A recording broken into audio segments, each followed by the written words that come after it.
You know the feeling. You put on a movie or sit down in a theater, the lights go down, the popcorn is hot, and the snacks are appetizing. Finally, it all begins. But not the movie itself. No, something else. Movie logos. Ah, good. It's starting. Yeah, that's what you say. I can never figure out when the hell the studio logos end and the actual movie begins. All right, someone's coming to town.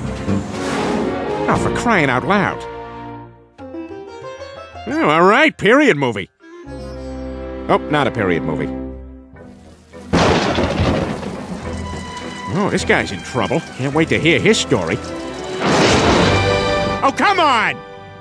With every second that passes, the attention once had on the movie slowly begins to fade, and the runtime suddenly feels longer. Is this what we've come to? Another waiting line? Yes, I'm being facetious, and let me add that the movie logos that we do watch are acknowledging the hard work from all those involved with the making of that film, and my issue isn't with any one of them. But what I do have an issue with, and as controversial as it may sound, I want to argue that it actually puts all of their hard work down a peg, because in my view, the job of anyone making a film is to focus on one thing and one thing alone: the film itself. Anything that is done to detract from this is actually harming the experience one will have, because what's happening is attention is being taken away from the film and the story by the process of holding everything up. Like waiting for the appointment at the doctor's, the audience is stuck in a trap of being in this lobby while they are forced to watch something they didn't come to see. But can we do this better? Is there another way to do it? Well, we can move everything until the end of the film, but let's say your hand is forced and you need to include your company credits at the beginning. And not just that, you need to include the key cast and crew of who made the film as well. What can you do to make this less of a taxing experience? How about something like this? There's no need to take a stand, for it was I who chose to start.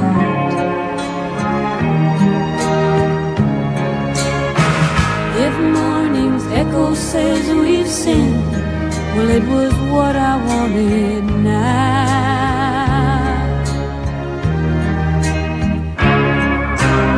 Or instead of making a distinction between the credits and the film, why not involve them to be part of the story? Yeah, you slide to the left note. Yeah, how low can you go?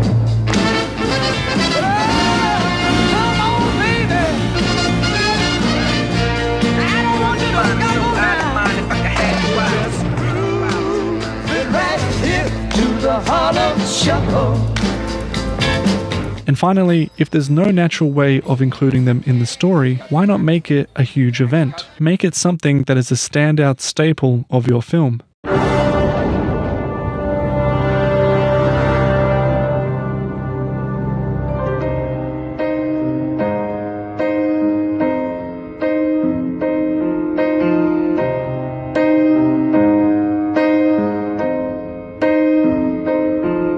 This is the end. Hold your breath and count to 10. Feel the earth move and then hear my heart burst again.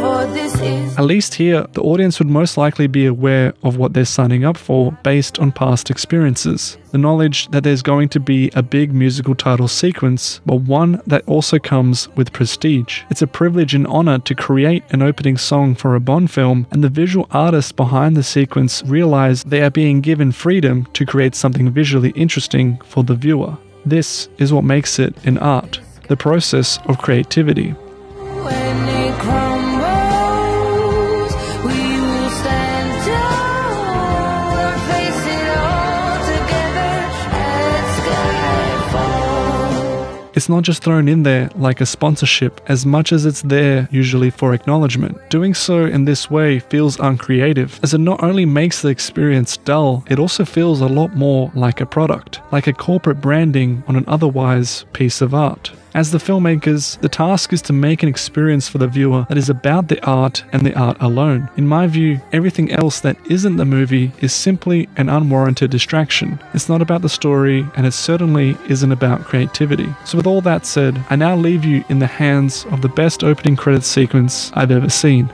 This is Enter the Void.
Black. All important movies start with a black screen. And music. Edgy, scary music that would make a parent or studio executive nervous. And logos. Really long and dramatic logos. Warner Bros. Why not Warner Brothers? I don't know.